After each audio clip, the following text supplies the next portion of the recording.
We went up to another city and bought the motorcycle and brought it home. They didn't sell them in Spring, Texas then.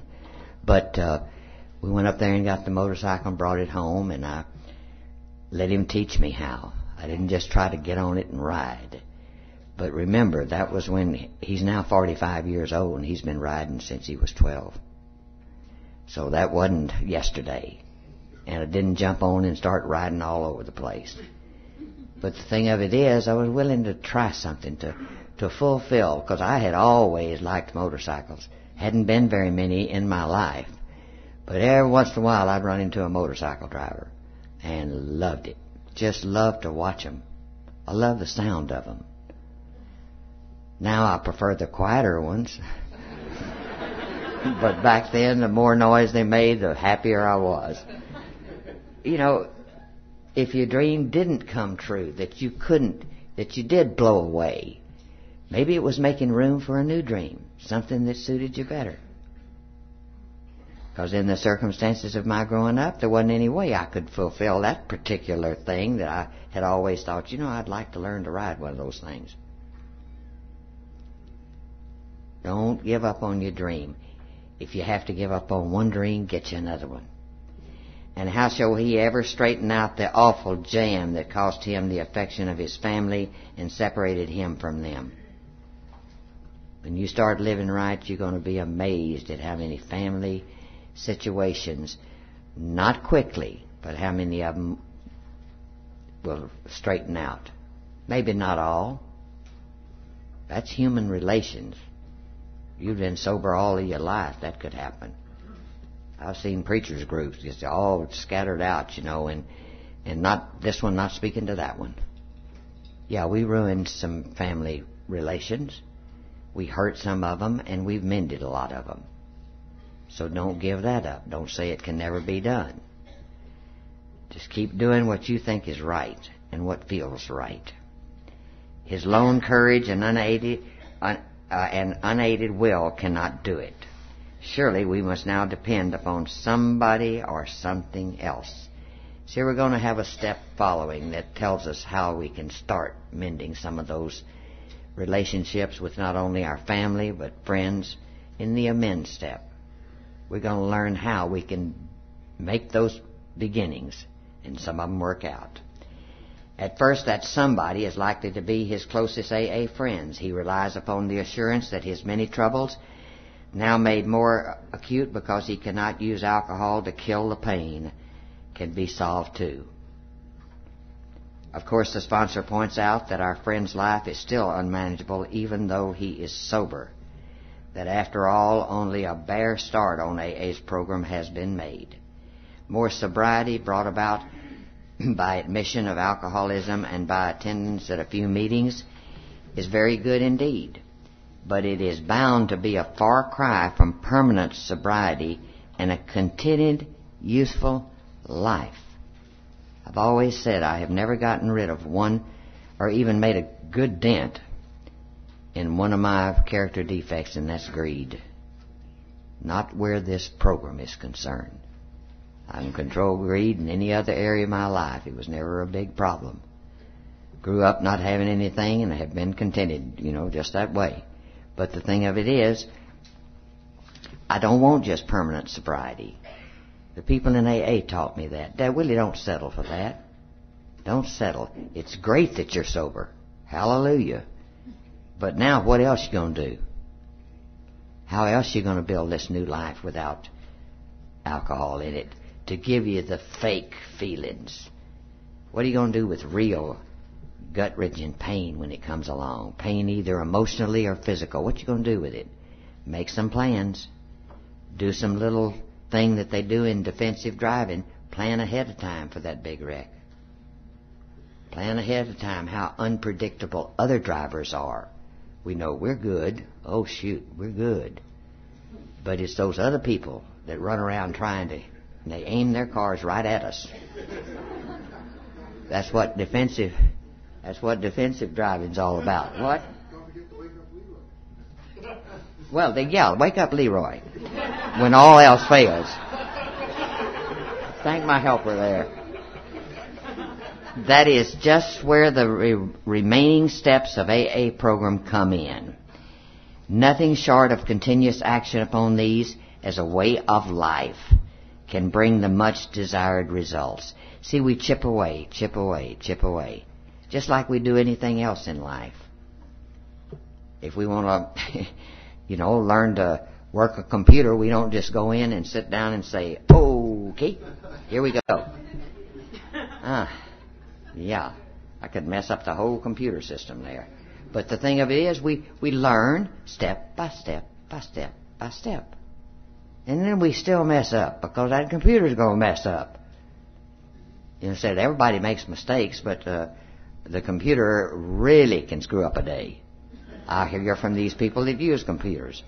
That was not one of the things I wanted to do, so I haven't done it yet. Any day now. Then it is explained that other steps of the AA program can be practiced with success only, ring around word, when step 3 is given a determined and persistent trial. It doesn't say until step 3 is done. That's not the way, but when you're aiming towards it, when you take your life and you're going to aim for it, I will have my life and my will managed by a higher power, whatever that higher power is, what it means to me. This statement may surprise newcomers who have experienced nothing but constant deflation and a growing conviction that human will is of no value at all. They have become persuaded, and rightly so, that many problems besides alcohol will not yield to a headlong assault powered by the individual alone. But now it appears that there are certain things which only the individual can do. All by himself, and in the light of his own circumstances, he needs to develop the quality of willingness. I'll give this problem everything I can possibly give it. I'm not just going to sit here and say, it'll work out. No, I'm going to do the things that are reasonable to help this problem get solved. And I want to give it everything I have in a non-power-driven way, just to try to see how I can ease the problem or make it a little better. When he acquires willingness, he is the only one who can make the decision to exert himself. I'm the only one that can put it into action. Trying to do this is an act of his own will. In other words, to make it down practical, all us gals, and you men won't skate, I'll get to y'all later, but all us gals have one closet in our house and one drawer in the kitchen. It's the biggest mess. I mean, we can find anything in there. And anything can be found that maybe has been lost 3 or 4 years. It's in that kitchen drawer where we stick stuff. And we have that one closet in the house. When company's coming, guess what? Everything that's out of place goes in that closet. And a lot of you are too young to remember the story of Fibber McGee when they were Fibber McGee and Molly. And when anybody was coming, they'd start stuffing in that closet. And you couldn't get the door open. They'd fuss at each other about, you'd open the door and all this stuff would pile out. I have a closet almost like that. I pass it every week and I say, doggone it, tomorrow I'm going to get to that closet. Because it's bothering me, even though I can close the door and nothing is seen. But it bothers me. And I'll promise myself. And that kitchen drawer, I'm going to get in there and take those 14 half-used, anything that's half-used, anything, Scotch tape, everything. There's maybe this much left in there, but I'll put that back in the drawer. And I can stew about that every time I pass by that closet. I can think, now, doggone it, I need to get in there because, see, I don't even know what's in there anymore. Not towards the back. I have not the faintest idea. My favorite pair of shoes might be back there. And I think about that when I'm looking for something. I'll think, it could be in that closet. Okay, I want to get it next week. They ain't done yet. And I still haven't found what I was looking for. But the thing of it is, I can't sit back and say, all right, higher power, how about cleaning that closet? Now that's putting it down real base, but I can't do that. I've got to exert my own will to get in there and get rid of the annoyance that it's causing me. Get rid of it. Just jump in there, throw everything out of the dumb plate, because I have to do this every 3 or 4 or 5 years. But it's a simple way of trying to think of using your own will. Because one of the character defects is called sloth, which is a real fancy word for lazy. And see, that's what's keeping me from cleaning that closet. Just pure old laziness. I can dress it up with being busy. I'm a busy person. I mean, I'm busy from night until day. I got lots of responsibilities here. I don't have time to get in there. I'm covering up pure old laziness. I got time. I got time when I'm, in taking a nap that I really don't need, or reading a book, or watching a dumb TV show. I could be in there cleaning. It's just laziness. Watching that TV show doesn't take any exertion. I don't have to bend over, stoop, pull, reach, anything. But that's our own will that we can use. He's saying, most of our troubles were caused by misusing our will. But you put it in the right direction and we can get things done. It said it's when we try to make our will conform with God's that we begin to use it rightly. If I ever do get in there, I'm trying to work on my laziness. Just pure, that all human beings have. We all got a little streak of laziness. To all of us, this was a most wonderful revelation. Our whole trouble had been the misuse of willpower. We had tried to bombard our problems with it instead of attempting to bring it into agreement with God's intention for us. To make this increasingly possible is the purpose of AA's 12 steps, and step 3 opens the door. Once we have come into agreement with these ideas, it is really easy to begin the practice of step 3. In all times of emotional disturbance or indecision, we can pause and ask for quiet, and in the stillness simply say, God, grant me the serenity to accept those things that I cannot change, the courage to change the things that I can, and the wisdom to know that difference. Thy will, not mine, be done. And in the grapevine one time was a sort of not a takeoff on the serenity prayer. It's not that, but it's bringing it down into just plain old ordinary country sense, so that we don't tend to fancy up everything, that it can be something we can use. That prayer is beautiful. And it says, God grant me the serenity to accept the things that I cannot change. And simply that means to be aware that the irritations and disappointments of each day are not a perverse plot aimed at me by the world. To understand that this world is not operated for my benefit, that my importance and its debt to me exist in direct ratio to my contributions and my adjustments to it. Courage to change the things that I can to eliminate from my environment and its associated things I know to be harmful, attitudes that I know to be insupportable, and no matter how well I thought I argued them, reasons which have no logic, and the wisdom to know the difference, to understand with neither prejudice, self-justification, pity, why changes are necessary, and which changes will give my life meaning without alcohol. And that's what it says in practical terms. Just there are things that are going to happen, things that I can't change. When we got a diagnosis on my beautiful man that, his life was destined to end, there was no way I could stop that. No way doctors could stop it in his particular case. Therefore, it was something I could not change, and thank God for this program.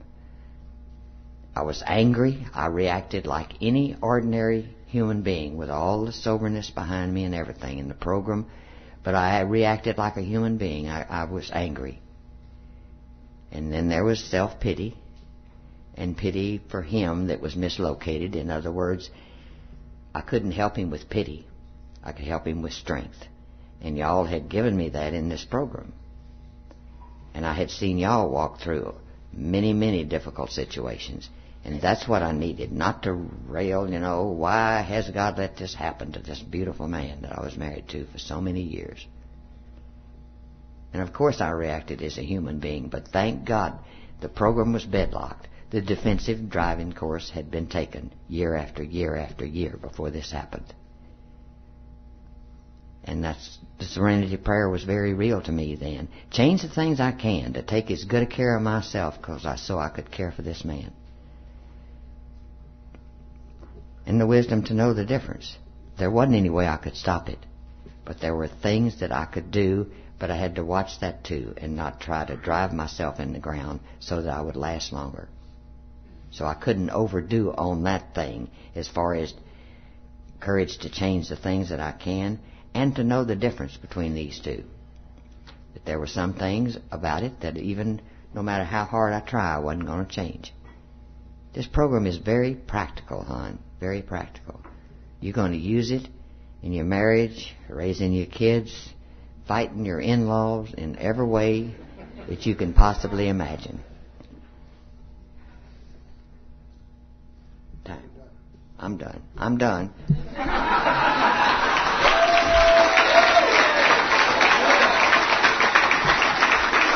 Turn the oven off. I'm done.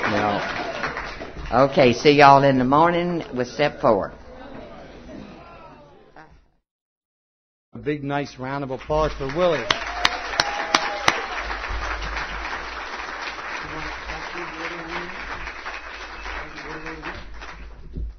God bless my friend.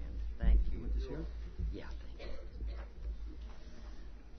Good morning. Good morning. Is that okay? How y'all this morning? My name is Willie, and I am an alcoholic. I was one when I got here Wednesday, and dadgummit, I'm still one. And that's great. I don't know anything else I'd rather be this morning than a solid piece of this organization. Just one little cog. How great. Happy birthday, Billy. All right, we're going to do... Where? Oh, I can't even see my book.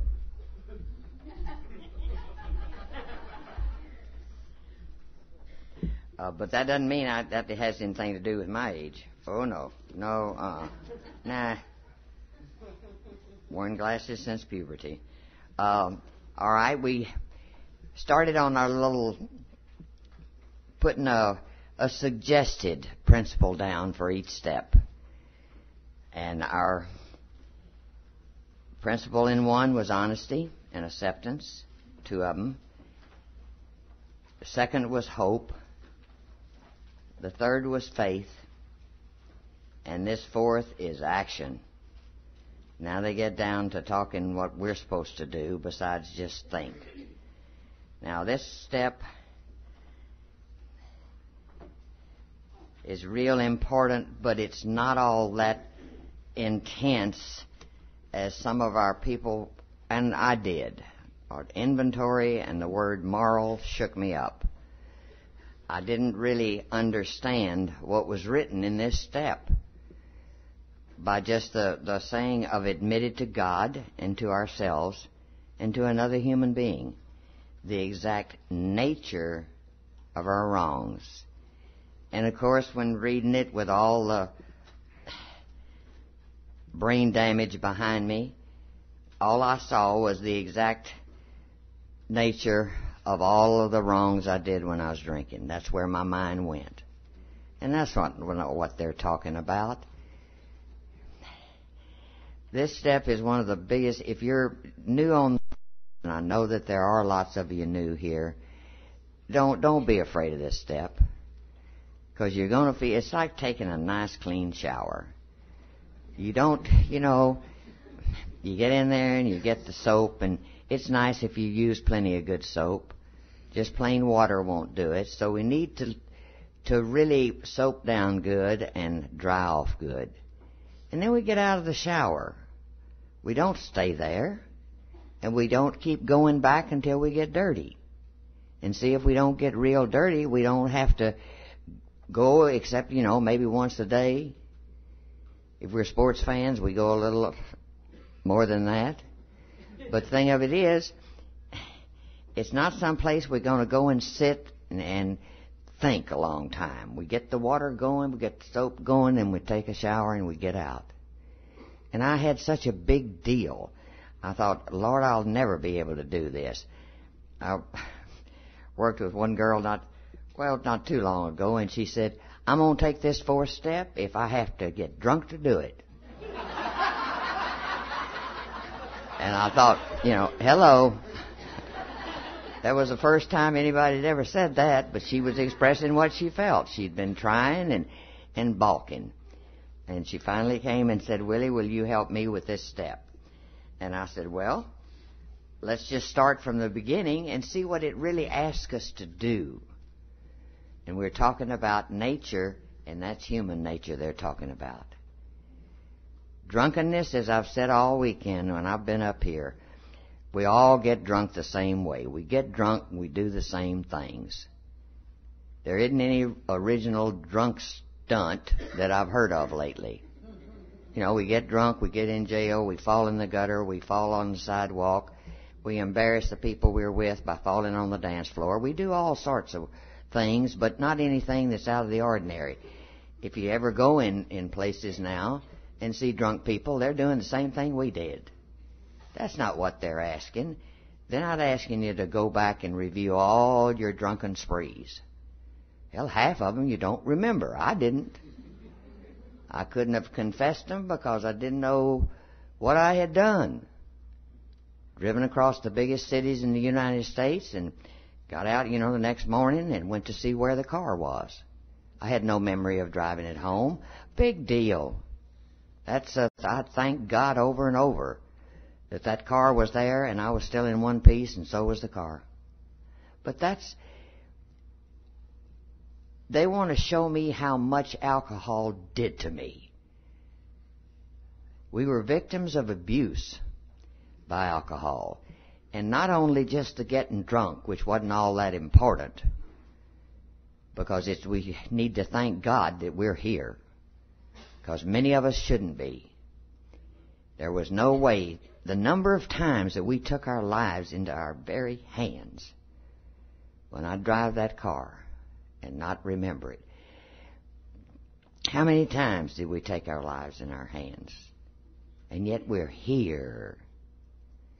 And people, worry about making the decision to turn their life over to the care of God. Who do we think took care of us? Wasn't anybody in that car with me. We're very fortunate people.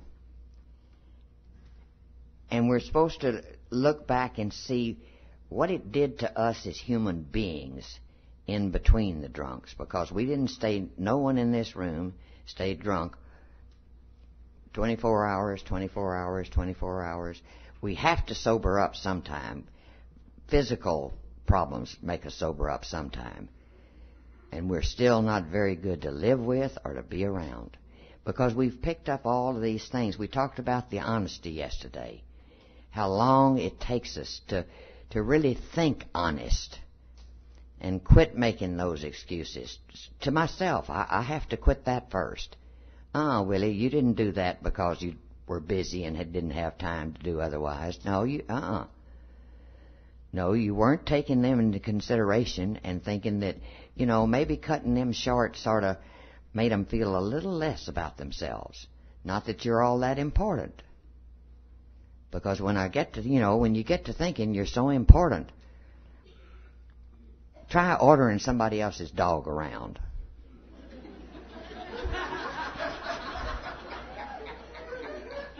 That's a real good test of your importance and your influence on people. You're not all that powerful, Willie. I told myself, now wait a minute. But I had to break that habit of making excuses for myself. And that's what this fourth step tells us, all these things that we have to start changing, and that's what we do with our principles.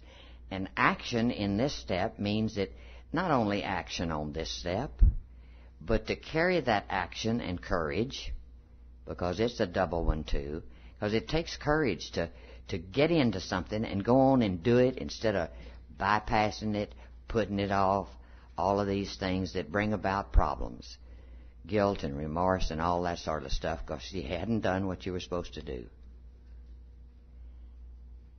So that's what we get out of this fourth step when we really get into it and see that it's not all that mysterious and deep and everything.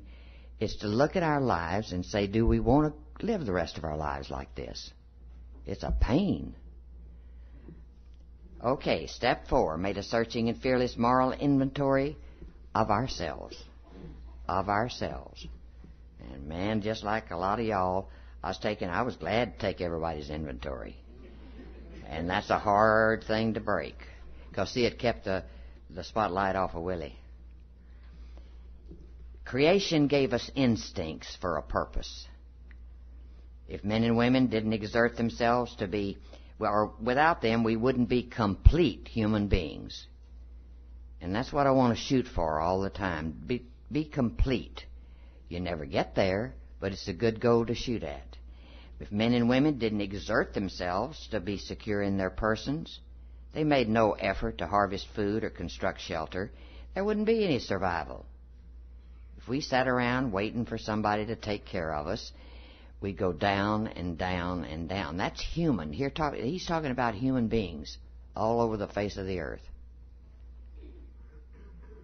If they didn't reproduce, the earth wouldn't be populated. That makes sense. Well, I don't know. Science is doing an awful lot, aren't they? We'll have to see if New York wants to change that. No derogatory remarks about New York, Willie. Okay. If there were no social instinct, if men cared nothing for the society of one another, there would be no society. And that's what I said yesterday. We're growing up in a very complicated situation. With our hope and our faith, we need to hang on to them. Because it seems like men care less and less as human beings about other people. They do what feels good. If it feels good, do it. I hated when that came on, because everything that feels good is not good for us to do. But the thing of it is, that's all right. We can do our little part about regarding our fellow man and really caring about him, no matter what. If there was no social instinct, if men cared nothing for the society of one another, there would be no society. So these desires for the sex relation, for material and emotional security, and for companionship are perfectly necessary and right and surely God-given. And see, he hadn't used the word drunks or alcoholic here at all. He's talking about human beings. Yet these instincts, so necessary for our existence, often far exceed their proper functions, powerfully and blindly, and many times, subtly. They come up so quietly and sneak up behind us. And we're not really being rude to everybody, but just even a few people, if we're rude to them or don't care about them, we're hurting ourselves. So that's the subtlety, and you'll see this word used over and over from now on. They drive us and they dominate us and they insist upon ruling our lives. Our desires for sex, for material and emotional security, and for an important place in society often tyrannize us, when thus out of joint. Man's natural desires cause him great trouble, practically all the trouble there is. No human being, however good, is exempt from these troubles. Nearly every serious emotional problem can be seen as a case of misdirected instincts. Think about that. When that happens, our great natural assets, the instincts, have turned into physical and mental liabilities. Step 4 is our vigorous and painstaking effort to discover what these liabilities in each of us have been, and then there's these two little words down there at the bottom of that page, often overlooked, because it says have been and are. So we don't necessarily keep looking back there, but we keep looking right on the spot.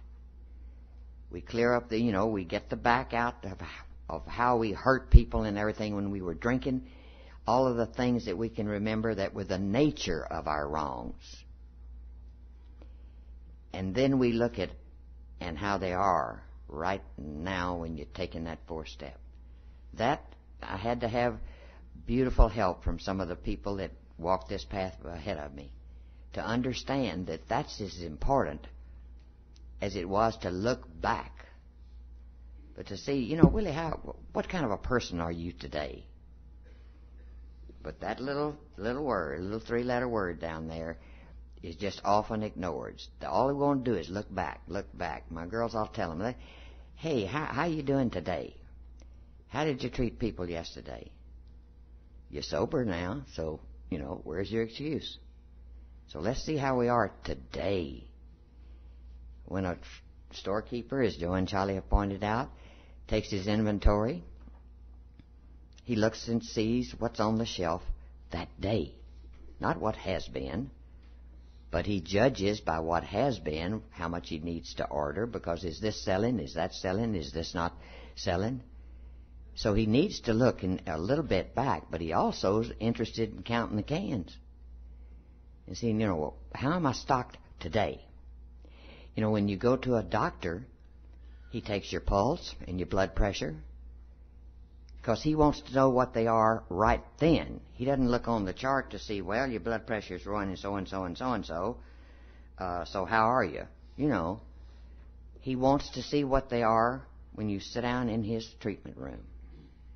He doesn't go by what you've had necessarily until he sees what you have that day. And that's something I didn't quite grasp in the beginning. We want to find exactly how, when, where. Our natural desires that they talked about in that first paragraph have warped us. We wish to look squarely at the unhappiness this has caused others and ourselves. By discovering what our emotional deformities are, we can move towards their correction. Without a willing and persistent effort to do this, there can be little sobriety or contentment for us. Without a searching and fearless moral inventory, most of us have found that the faith which really works in daily living is still out of our reach.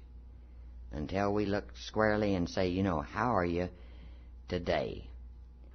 And did you be the kind of a person yesterday that you wanted to be? And that's easy to take care of if we begin to get that honesty and to look at, we know what's right and what's wrong. God gives us that instinct. Even little old young'uns, when I teach the little ones, if they were doing something wrong, little 1st and 2nd and 3rd graders, when I took the elementary school for a change, then they'd be doing something wrong. They'd punch somebody and then they'd immediately look up and see if you were watching them.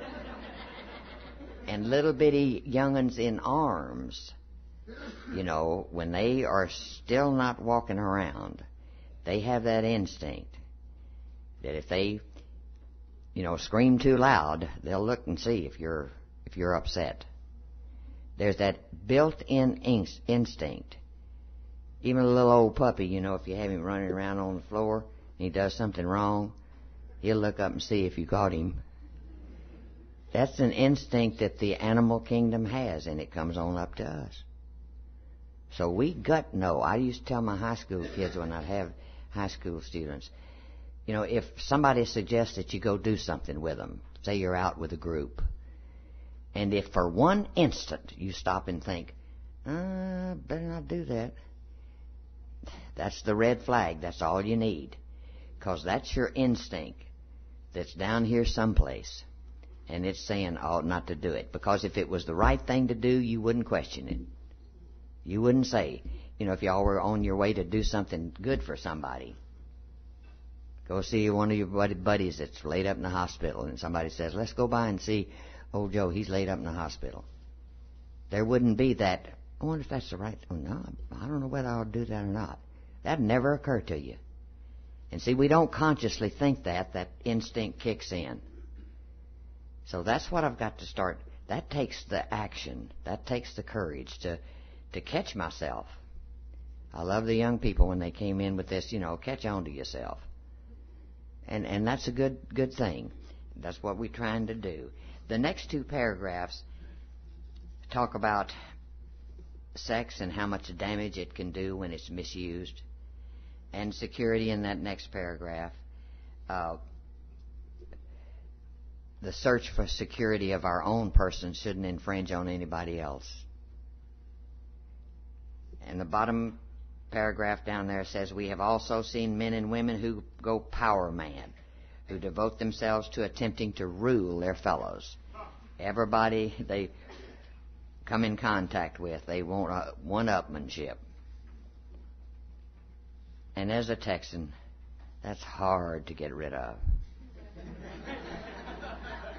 I had to really work on that because we had been stationed all over the United States and all over the world, and people naturally, when you said you were born and raised in Texas, they naturally started waiting for the bull shooting to start. Because we Texans, have a bad habit of bragging about our big state and how we could drop 6 of yours into ours and little remarks like that. And see that that's putting the other person down. They have their pride in their state too. See, it wasn't just something light that I should think about, but something, really get off of it. Learn something real nice. You've been stationed in a lot of these states, and the ones you haven't been, learn something good about their state so you can say, well, hey, we got lots of things, lots of bulls in Texas, but we don't have such and so. And that made me feel better by doing that instead of, trying to tell them, oh, well, y'all don't even know how to do so-and-so and so-and-so, how to rope a calf. You really need to learn to rope a calf if you're from New Jersey, yeah. But we go on and on about, have 4 horses out in the barn and so-and-so and so-and-so. It's a little thing, but isn't it the little things that make up our lives, not the big, big, big things? So many of us been sober a long time, and it wasn't the big things that gave us the most problem. We're very seldom pecked to death, threaded to death by eagles. We're usually pecked to death by ducks.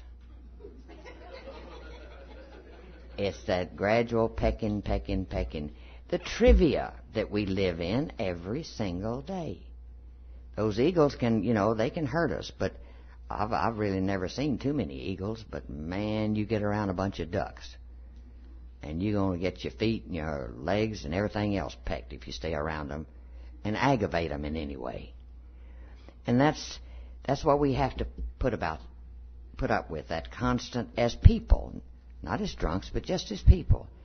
Up at the top of page 44, it says, these people often throw to the winds every chance for legitimate security and a happy family life. Whenever a human being becomes a battleground for the instincts, there can be no peace. It gives us it starts over on page 45, the blocks that we encounter with people as we're working with them, and one that you may be right in the middle of now. And it's good to read these profiles to see, and especially if you do contemplate doing any sponsoring or any help to another drunk, then you need to know that basically they have temperaments not all the same. I've never treated 2 of the gals and alike. Never treat, what is good to take sort of a stance with one, I have to change when I get another girl. It has a different personality. And these explain to us, like number 1 there at the top of page 45, it says, if temperamentally we are on the depressive side, we are apt to be swamped with guilt and self-loathing. And every woman I work with, this is, a small part, but in many cases it's a big part. They can't put down that rubber hose and quit beating themselves on the back. That's their personality. They may have really been that way, been quick to get their feelings hurt since they were little kids. I sort of have to study them a little bit first before I ever, when they say, will you be my sponsor? And I say, well, we'll just study and worry each other for a while and have some lunch and have some times out just sitting on the ground and let's get acquainted a little bit first.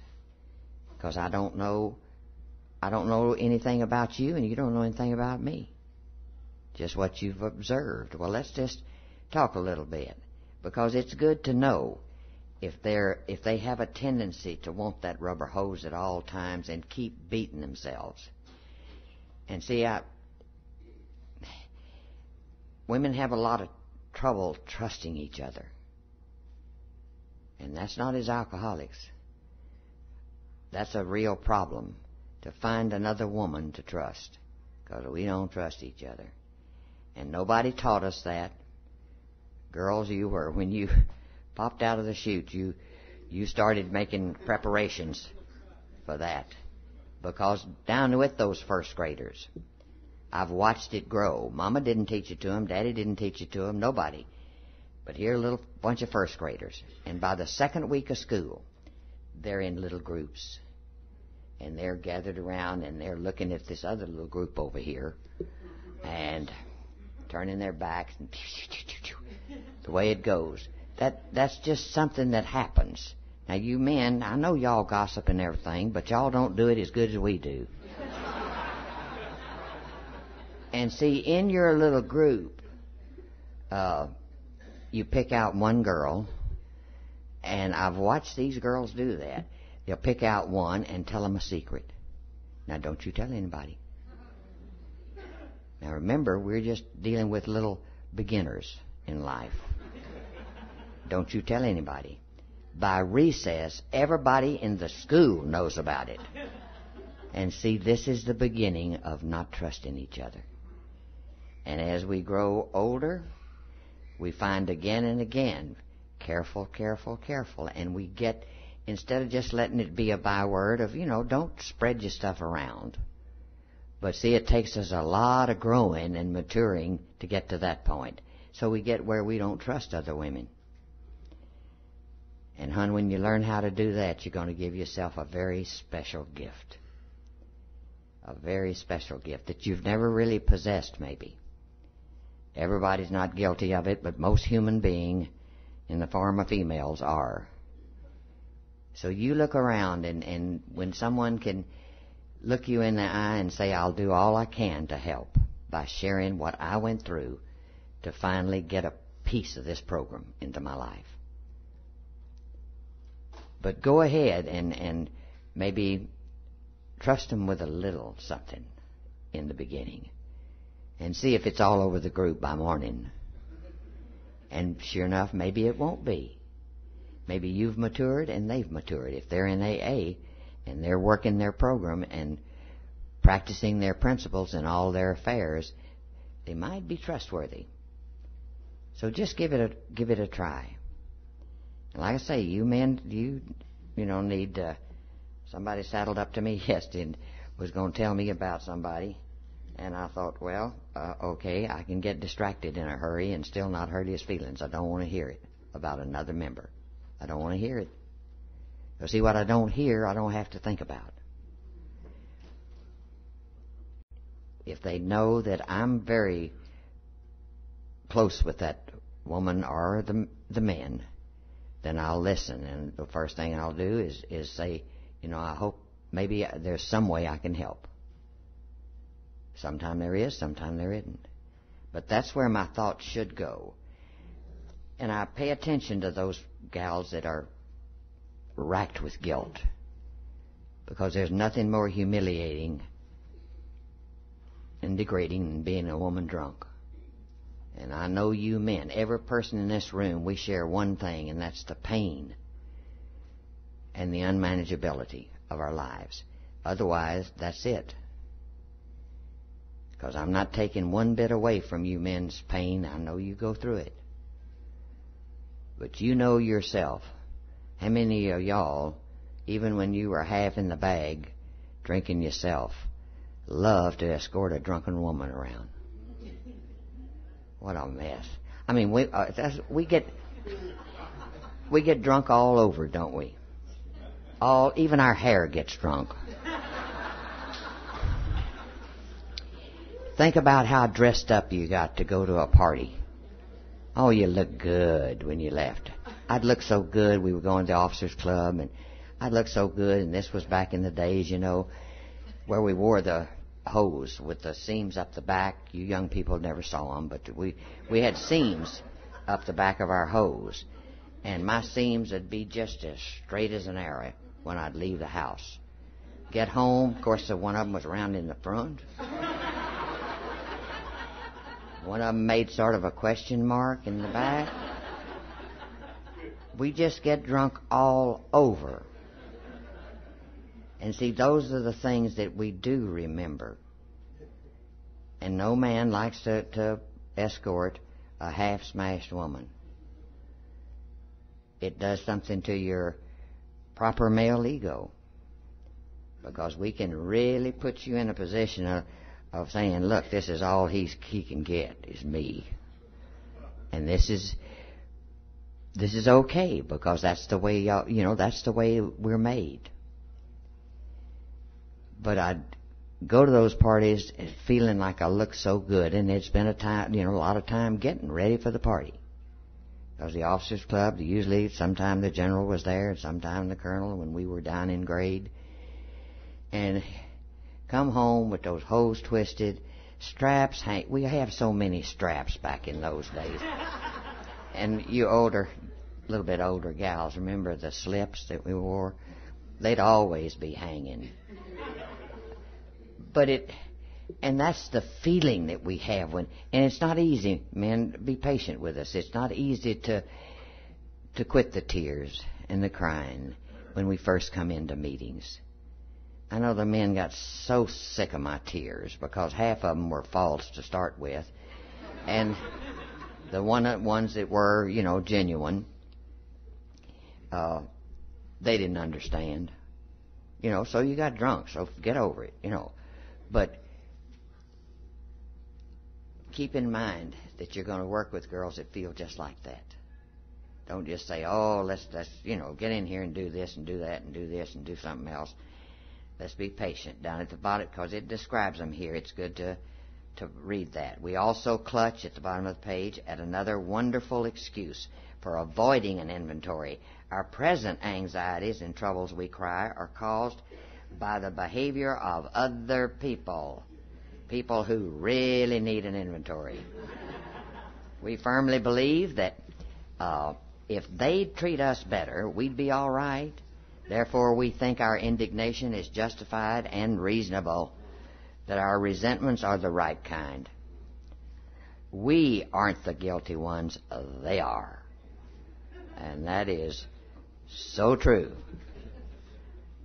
At this stage of the inventory proceeding, our sponsor comes to the rescue. And they can do this, for they are the carriers of AA's tested experience with Step 4.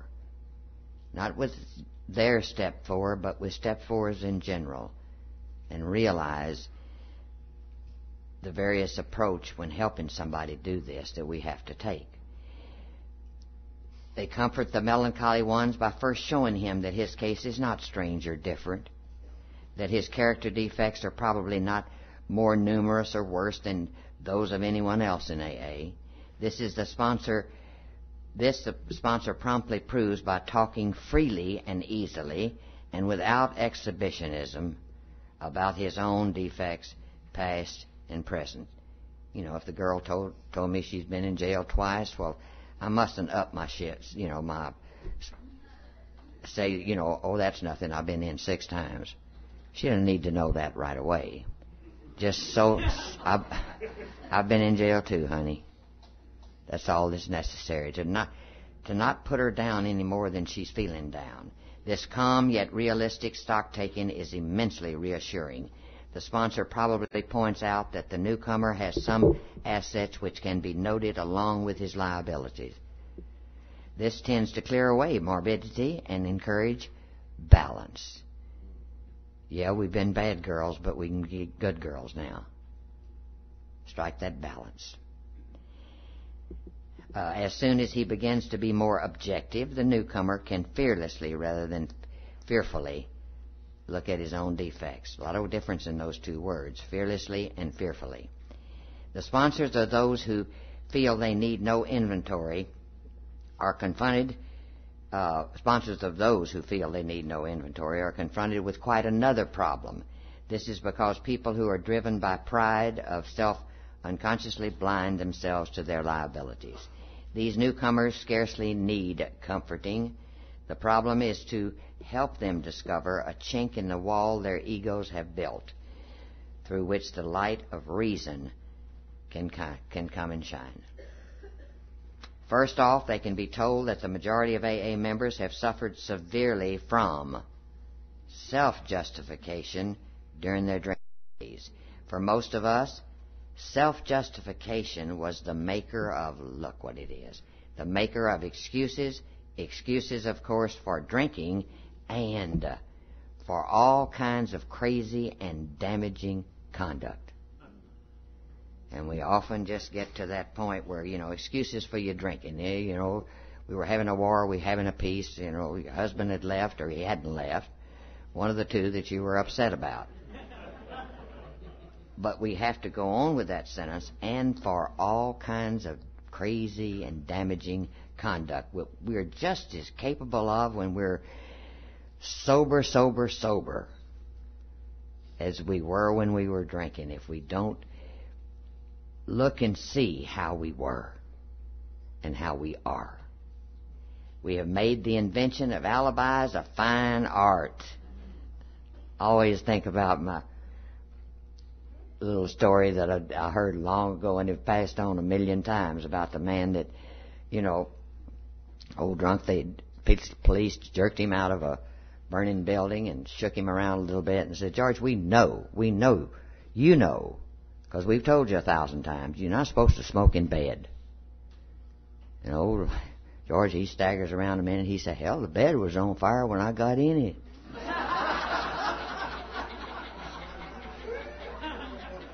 Remember how quick we were to come up with that excuse?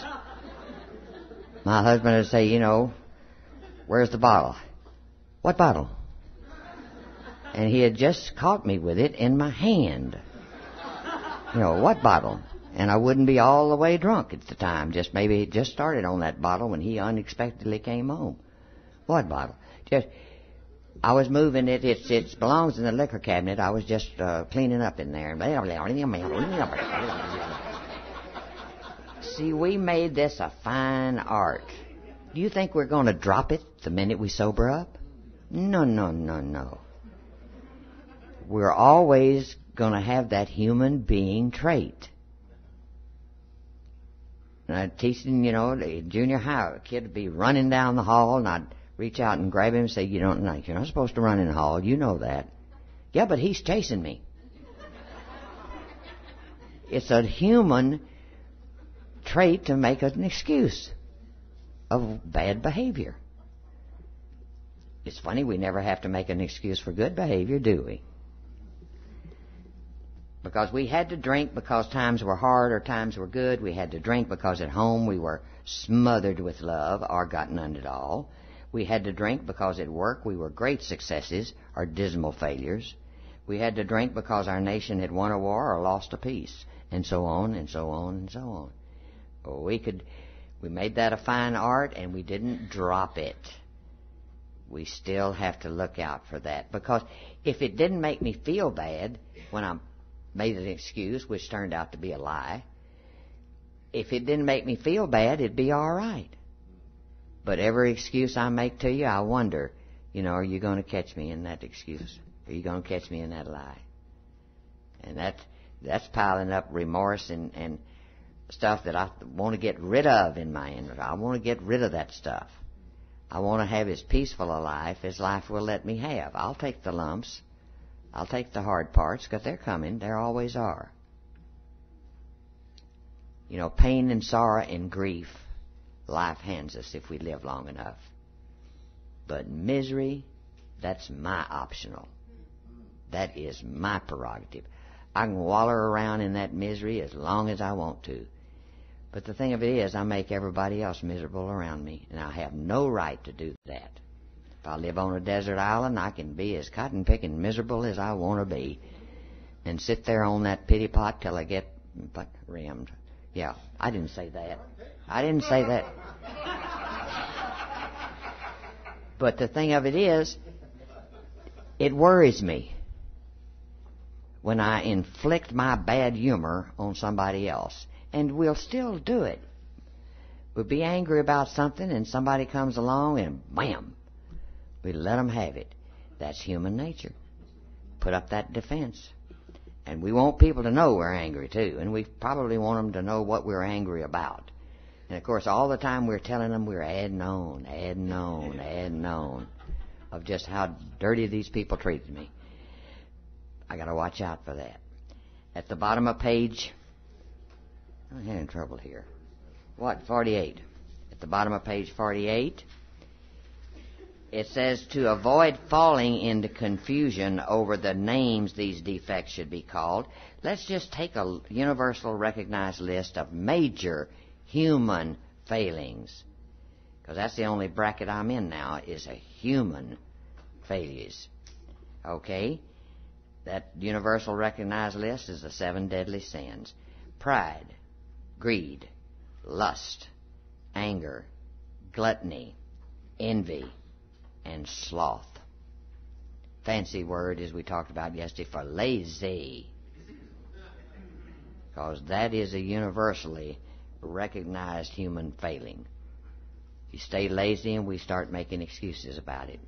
To ourselves. See, I mustn't lie to myself. That's more important than lying to you. Because I'm not ever going to see a lot of you people again. I can tell you some big lie and, walk off and think, oh, well, I'll never see them again. They'll never find out. And that won't worry me as much as when I get up in the morning and start worrying and fuming about something and not looking for what to do about it, but just fuming. So I fume all day. And I fume all over everybody else that I come in contact with. This prerogative I do not have as trying to be a decent human being. It is not by accident that pride heads the procession. For pride, leading to self-justification and always spurred by conscious or unconscious fear, is the basic breeder of most human difficulties, the chief block to true progress. Leads to fear. Pride leads us into making demands upon ourselves or upon others which cannot be met without perverting or misusing our God-given instincts. If I have to walk over you to make myself feel good, I'm in big doo-doo. When the satisfaction of our instincts for sex, security, and society become the sole object of our lives, then pride steps in to justify our excuses. And gals, there's many of you coming to us now that haven't ever really waddled around in the mud pool for too long. You have some place to go now a lot quicker than we did back in the 50s. You have all kinds of meetings night and day and in between. Sometime I was lucky to find a meeting a month. And then I had to usually go to the police station and find out where the alcoholics met. In the 50s, it wasn't the in thing to do. And it wasn't as easy. It is easy for you to get help now. And God, I'm glad of that. I'm glad that you have so much help that's reaching out to you. Good things on the TV, some bad, some good, some a bunch of bull, and some realistic. It tells you where the meetings are anyhow. Or it tells you where you can go to get help even if you think you have trouble. So you're spared a lot of the wallering around in the mud puddle before you get here. And that doesn't mean that you're less in trouble. Because if it's bothering you enough to start thinking about it, you got a problem. May not be big now, but it will be. But you're a home drinker. You have your wine while you're fixing dinner, and some of it goes in the dinner, and some of it goes in you. But it's not a problem. You're there, and when you do, most of my drinking was done. Most, I said, not all. Most of my drinking. Towards the latter part, it was almost exclusively was done at home, with the drapes pulled, the telephone off the hook. Right there.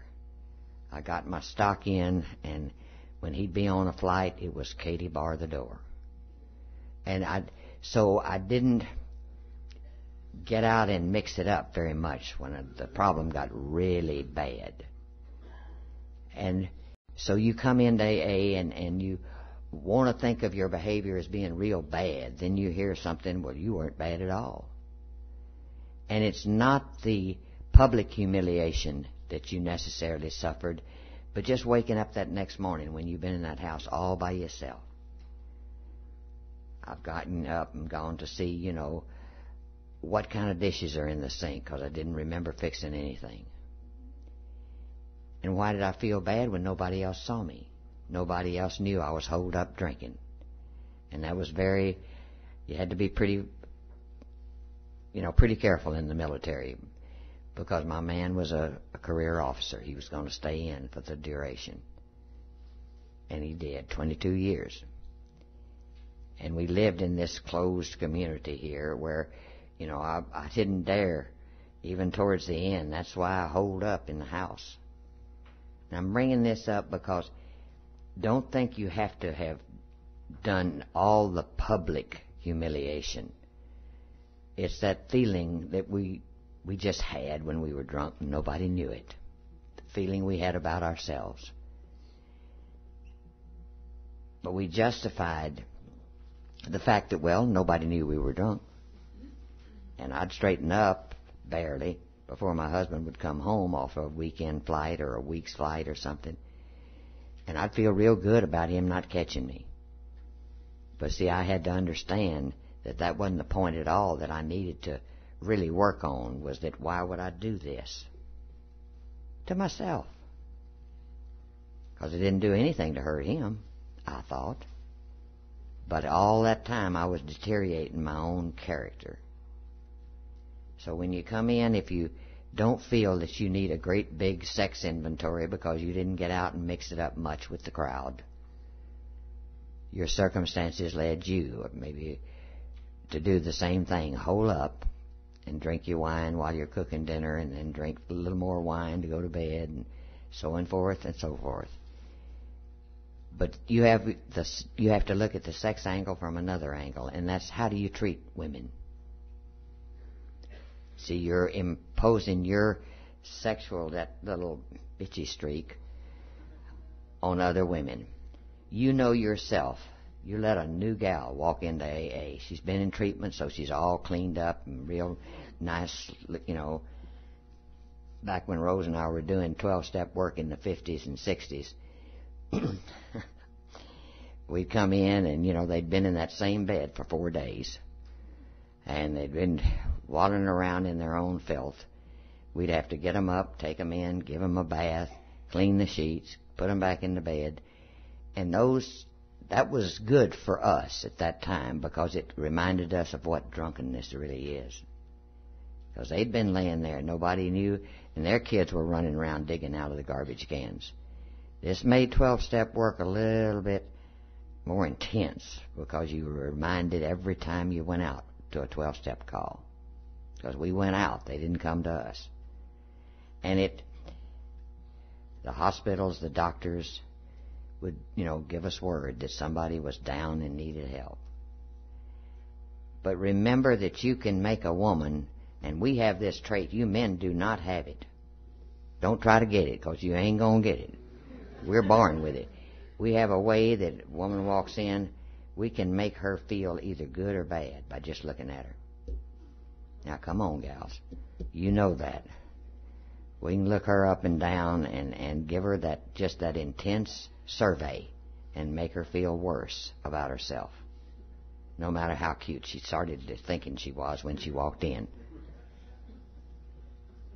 Just to look at her and judge her. And we let her know we can judge her by the way we scan her. And that we mustn't do.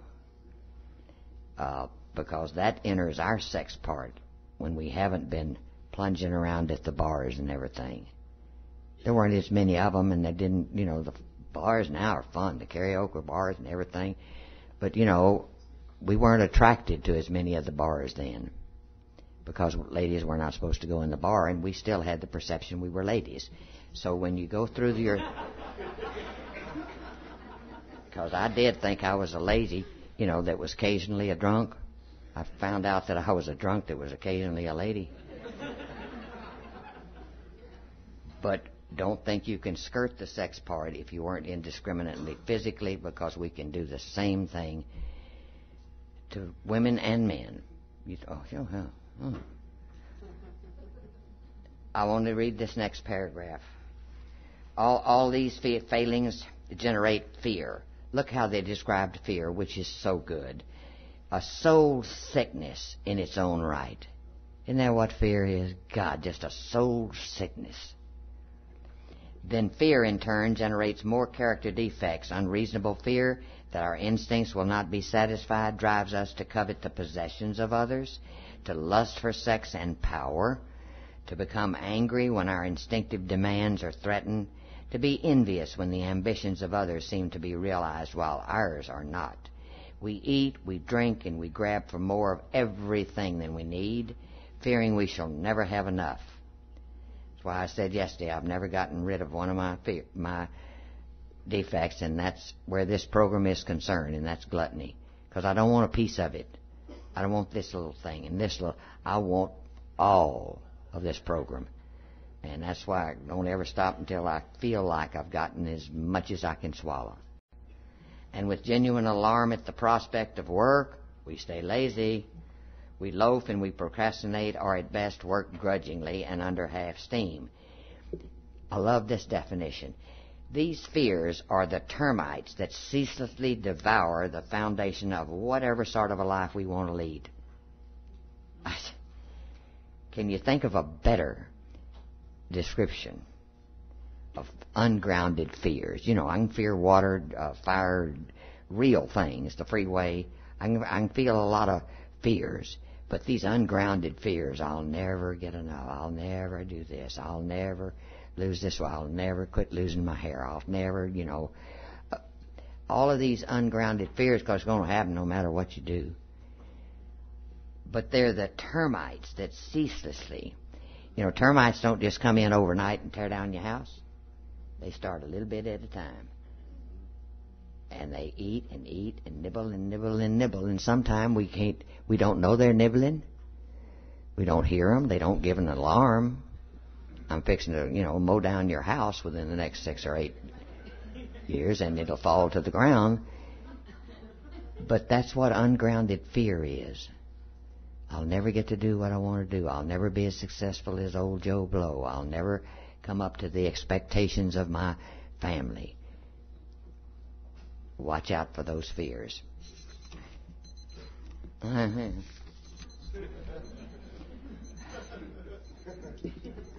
Over on page 52, just mark it, because my clock's going off, and so is my taper over here. But don't know how I can do without him. But on page 52, let's just scan this real quickly. Mark it if we don't get to finish. The most common symptoms of emotional insecurity are, look what they are: worry, anger, self-pity, depression. These stem from causes which sometimes seem to be within us, and at other times to come from without. To take inventory in this respect, we ought to consider carefully all personal relationships which bring continuous and recurring trouble. It should be remembered that this kind of insecurity may arise in any area where instincts are threatened. If we're around somebody that continuously aggravates the tar out of us over and over, and every time we walk away from them, we feel worse than we feel better. The criticizers. I can be around a person that, I have a neighbor that criticizes everything in her life. She gets up in the morning with a long list. And everything's wrong and everybody's wrong. Mother Nature's wrong. We're in a dry spell in Texas and everybody is responsible for it not raining. Hadn't rained, my God, it's going to be a blessed event when it rains down there. But we're drying up in all areas, and she gripes about this every single day. And I remember when I used to run into my dad's place and I'd say, gosh, dog, is it ever going to rain? Or the other way, is it ever going to stop raining? And my good old German dad would just sit there in his rocking chair and he'd say, well, it always does, sissy. Oh, I have been tempted to say that to her. Yeah, I don't think it's ever going to rain. Blah, blah, blah, blah. I always want to say it always does. But I withdraw. I don't do it. Aren't y'all proud of me that I don't do it? Okay. Do I have even 3 minutes? Yeah, I guess I do. If not, I'll backtrack it when I come up here this afternoon. There's one thing I want to leave you with, and that's just a little practical something to think about. But please look at your inventory and reread what it has in this 12 and 12. Then you'll know what you're looking for, how you have been and how you are right now. And to me, get rid of all that other junk, leave it alone, and then if you start concentrating on how you should live right now, you won't be as concerned. You never forget it, and you use it when you can with another human being, with another that's looking for help. But you won't be as concerned about it if you're interested in how you are right now. This is the little thing it applies to the women, but the men can get in their garages and think the same thing. It's called good housekeeping. Lord, it's not the dirt and the clutter in plain sight that nag at me. It's that hidden dirt. You know, behind the refrigerator, in the closets, under the bed. Dirt that no one sees or knows about but me. It's the same way with my life, God. If those hidden sins that I can't keep up with, those petty little grievances, the grudges, the resentments, the unspoken harsh feelings, the superior attitude, thoughts and feelings that no one else knows about but me and you, God. Help me, Father, to clean my heart as I would my home. Take away all the dust and the cobwebs of pride and ill feelings and prejudice. The dirt behind my refrigerator will never hurt anyone, but the dirt in my heart will. So I'll see y'all this afternoon.